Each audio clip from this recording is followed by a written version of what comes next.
Kies kiba thama menta kasing gilong sispa nyufua pada kini sispa nyufua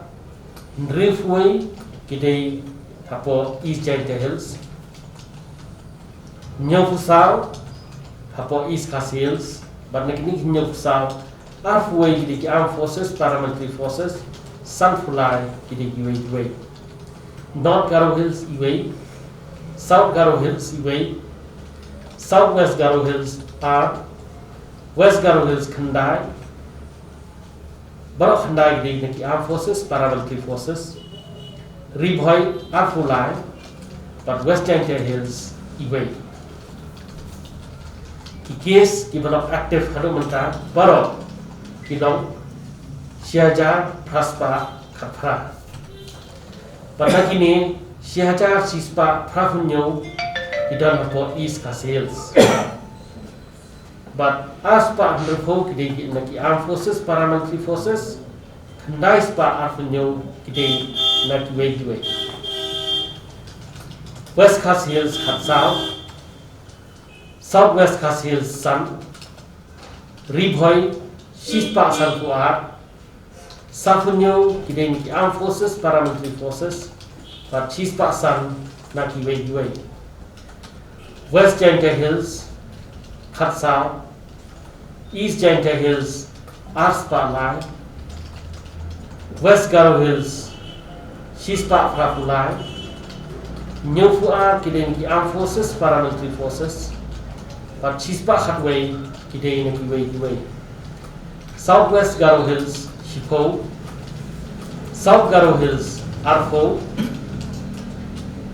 East Garo Hills Khadnyo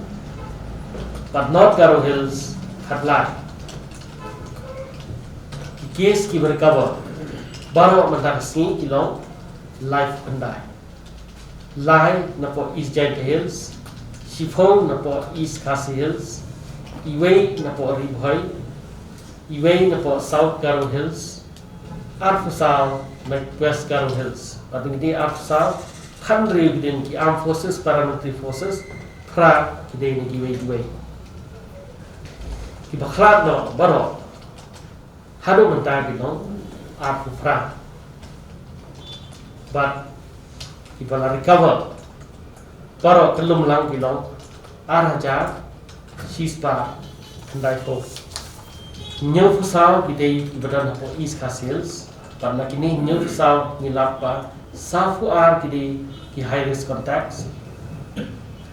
Arfui kidei ni Armed Forces Paramilitary Forces Sao kidei ki head workers Sao kidei ki returnees Patlai kidei ki sari case East Giant Hills Ndrefui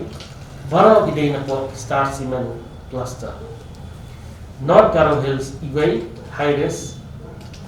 South Garo Hills iwei kidei returnee Southwest Garo Hills are kidei returnee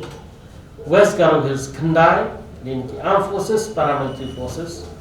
Ribhoi Arfulai Nagini Arfulai Arfoi kidigi high risk contact but are kidigi health workers West Giant Hills iwei kidigi high risk